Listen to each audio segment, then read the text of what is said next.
There are two brands that everyone knows regardless of where they are. Two brands that represent how far the American culture has gone. Coca-Cola and McDonald's. Despite the fact that they are both unhealthy, the world loves them. It's the world's largest restaurant chain by revenue, serving over 69 million customers daily in over 100 countries across almost 38,000 outlets as of 2018. When Russia started its invasion of Ukraine, the news that hit the world was when McDonald's announced that it's leaving Russia in solidarity with Ukraine. It closed down its 850 locations across the country and left 62,000 people jobless. It was an absolute shock since it's one of the biggest private employers in the country. The exact opposite happened a little over 30 years ago when the Soviet Union opened to the world. On the 31st of January 1990, the first ever McDonald's opened its doors in Russia. People stood in lines for hours just to find out how an American burger tastes. A year later, the Soviet Union collapsed and McDonald's expanded to over 850 stores. I'm not trying to make a case that was the reason, but it's an interesting coincidence. When McDonald's opens a store in your country, it's a sign that your country has embraced globalism, and the opposite is true as well. When you look at McDonald's, their business model seems simple.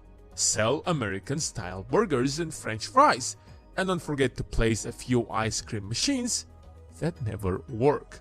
That's how restaurants usually work. However, that is not how McDonald's actually makes money. McDonald's doesn't make money by selling burgers or nuggets because it is not in the business of selling food, but rather it is in the real estate business. What? Wait a second, what McDonald's has to do with real estate? Tech billionaires might dominate the Forbes list with their enormous wealth that derives from their share in companies that they have founded. But the people who actually make money are the ones who own properties and rent them out. The coffee shop on the corner of the street might make a lot of money, but a huge chunk of that cash goes directly to the pockets of the owner of the property. And that's what McDonald's realized early on when starting its business. Selling burgers might be an interesting business, but it's nowhere as profitable as real estate. When Ray Kroc purchased McDonald's, he struggled to grow the business. He knew that the only way to grow this business is through franchising, because there is no way to open dozens of thousands of stores across the globe. The only way to do that is to use the power of small investors who would agree to operate individual McDonald's restaurants with license privilege to the branding. The only question is, if franchising is so efficient, then why other brands aren't as successful as McDonald's? People definitely wouldn't mind waiting half an hour for well-cooked food in a nice restaurant, but when you're in a hurry, all you want to do is grab your meal in a few minutes and get back to work. But the only way to make that work is by franchising.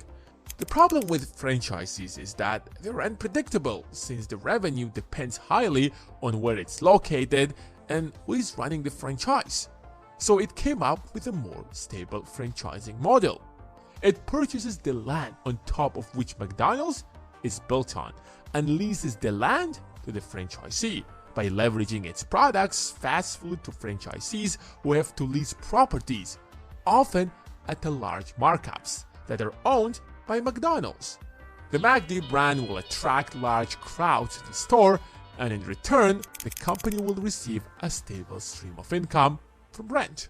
That's how McDonald's ended up owning thousands of iconic pieces of real estate across the globe, from New York City Times Square to Moscow's Red Square. McDonald's has ventured around the world, buying up prime real estate. Franchisees pay McDonald's a cut of their food sales, but a much larger portion of McDonald's revenue comes from the rent that it leases. After all, rent in Times Square isn't cheap, but the Big Mac is. On top of the royalty that McDonald's makes on its franchisees sell, it is a stable income from leases that it collects from dozens of thousands of locations across the world. As a wise man once said, "You don't build an empire off a 1.4% cut of a 15-cent hamburger.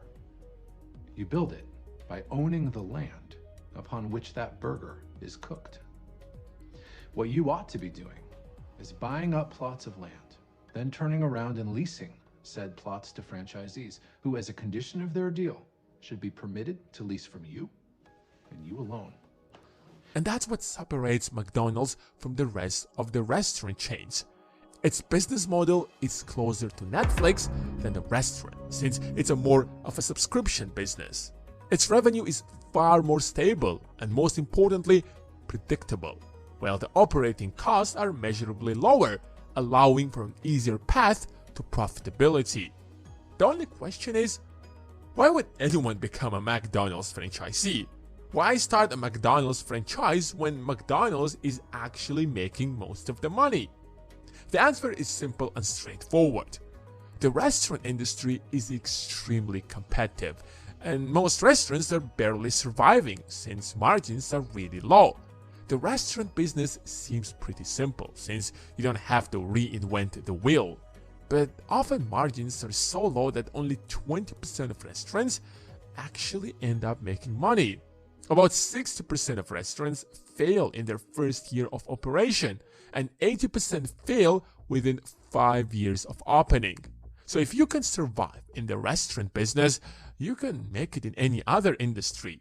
And that's what makes McDonald's such a lucrative business. Margins are so high and the brand is so popular that there is no way you wouldn't end up making money, since McDonald's often has notoriously strict criteria for its franchisees to make sure that it works out. Have you ever seen a McD that doesn't attract large crowds?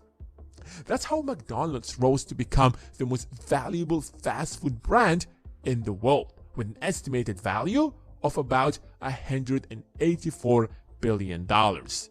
Even if you take KFC, Subway, Burger King, Domino's Pizza, Pizza Hut, all together, they wouldn't be as valuable as McDonald's. The second largest chain is Starbucks, which comes at half of McD's valuation. McDonald's holds almost $60 billion worth of real estate worldwide, which makes it one of the largest real estate holders in the world. That's why its $184 billion valuation isn't just based on investors' expectations, but rather it is backed by real hard assets.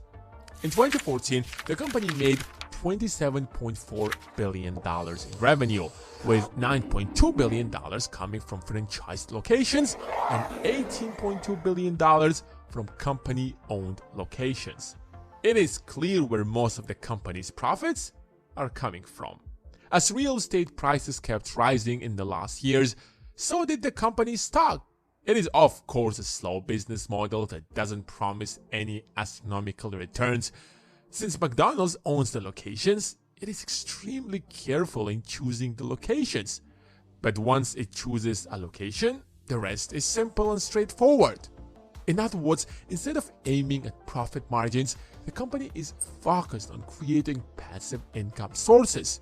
Each new location is one way or another a passive income source. Its valuation might not shoot to the moon like some tech stocks. Yes, I'm talking about Tesla. But its steady, gradual approach makes it crisis-proof.